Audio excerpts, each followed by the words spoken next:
2016 മുൻപുണ്ടായിരുന്ന കേരളം എന്ത് എന്നുള്ളതിനെ സംബന്ധിച്ച് ഈ നാട്ടിലെ മനുഷ്യർ മറന്നുപോയിട്ടൊന്നുമില്ല.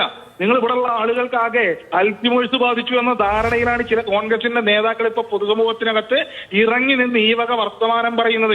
9.5 വർഷം കൊണ്ട് കേരളത്തിലുണ്ടായ ഏറ്റവും വലിയ മാറ്റം കേരളത്തിലെ വികസന പ്രവർത്തനങ്ങളല്ല, അതിന്റെയും അപ്പുറത്ത് അഴിമതിരഹിത സംസ്ഥാനമായിട്ട് കേരളം മാറി എന്നുള്ളതാണ്. 2016 മുൻപ് സമസ്ത മേഖലകളിലും അഴിമതിയുടെ കൂത്തരങ്ങായിരുന്ന കേരളത്തെ നമ്മൾ മറന്നുപോയിട്ടില്ലല്ലോ. ഇപ്പൊ ഈ 9.5 വർഷക്കാലത്തിനിടയിൽ ഇപ്പോഴും നമ്മൾ കണ്ടുകൊണ്ടിരിക്കുകയല്ലേ. 2016 മുൻപ് ഭരണം ഉപയോഗപ്പെടുത്തിക്കൊണ്ടായിരുന്നു അഴിമതി നടത്തിയിരുന്നെങ്കിൽ ഇന്നിപ്പോ ദുരന്തങ്ങളെ ഉൾപ്പെടെ ഉപയോഗപ്പെടുത്തിക്കൊണ്ട് പണം നാട്ടുകാരിൽ നിന്ന് കട്ടുമൊട്ടിച്ചും കൊണ്ടുപോകുന്ന കോൺഗ്രസിന്റെയും യൂത്ത് കോൺഗ്രസിന്റെ ഒക്കെ നേതാക്കളെ നമ്മൾ കണ്ടുകൊണ്ടിരിക്കുകയല്ലേ. ആർഷ പറഞ്ഞു ദുരന്തങ്ങളെ മുതലാക്കുന്ന ആളുകളെന്ന്. അത് ചിലപ്പോ ഓക്കി ദുരിതാശ്വാസ ഫണ്ട് കട്ടെടുത്തതിന്റെ പേരിൽ മത്സ്യത്തൊഴിലാളികൾ പങ്കാളിത്തനടിക്കാൻ പോയപ്പോൾ സ്വന്തം വാഹനം ഉപേക്ഷിച്ച് മറ്റൊരു മന്ത്രിയുടെ വാഹനത്തിൽ ഓടിക്കയറിപ്പോയ പിണറായി വിജയൻ ഓർത്തിട്ടായിരിക്കും. പ്രളയ ദുരിതാശ്വാസ ഫണ്ട് തട്ടിയെടുത്ത CPM-കാരെ ഓർത്തിട്ടായിരിക്കും. അല്ലെങ്കിൽ ഇപ്പോഴും ഈ വയനാട്ടിലെ ദുരിതബാധിതർക്ക് വീടൊരുക്കി കൊടുക്കാൻ പറ്റാത്ത 751 കോടി രൂപയെ കുറിച്ചിട്ട് ഓർത്തിട്ടായിരിക്കും. അപ്പൊ അതവിടെ വിടുകയാണ്. പക്ഷേ UDF-ന്റെ കാലത്ത് ഏതോ മന്ത്രിയുടെ ബന്ധുക്കൾക്കൊക്കെ ആക്ഷേപമുണ്ട്. ആയിക്കോട്ടെ, ഒരു മന്ത്രി ബന്ധുവിനെയും സംരക്ഷിക്കാൻ UDF താല്പര്യപ്പെടുന്നില്ല.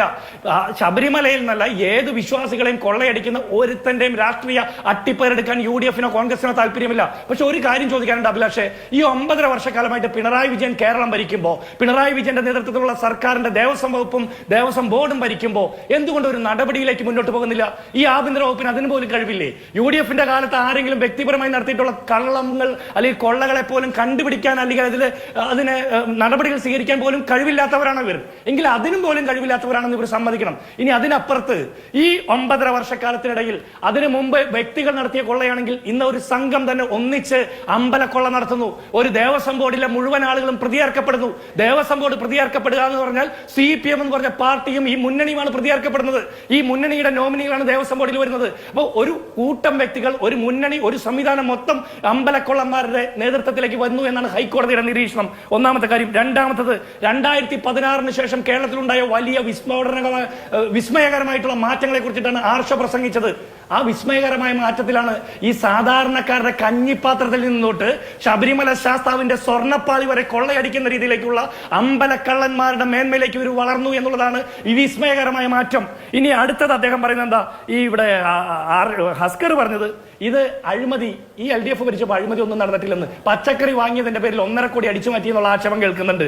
ഇനി സൂപ്പർവൈസറി ലാബ്സ് ആണ് അത്രേ ആ ശബരിമല ശാസ്താവിന്റെ സ്വർണം കട്ടതേ.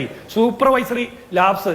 ഹസ്കറെ, ജാഗ്രത കുറവെന്നുള്ള വാക്ക് ഇനിയും പറഞ്ഞ ആ ജാഗ്രത കുറവെന്നുള്ള വാക്ക് എഴുന്നേറ്റ് വന്ന് കർണക്കുറ്റിക്ക് അടിക്കും. കാരണം ആ വാക്കിന് തന്നെ നാണക്കേടായി തുടങ്ങി. ഈ സർക്കാരിന്റെ കാലത്ത് നടക്കുന്ന സകല തോന്നിവാസങ്ങൾക്കും ഉത്തരവാദിത്തം ഉദ്യോഗസ്ഥരുടെ തലയിൽ കെട്ടിവെച്ചിട്ട് മന്ത്രിമാരും സർക്കാർ നേതൃത്വം കൊടുക്കുന്ന പാർട്ടിയും പറയുന്ന വാക്കാ ജാഗ്രത കുറവ്.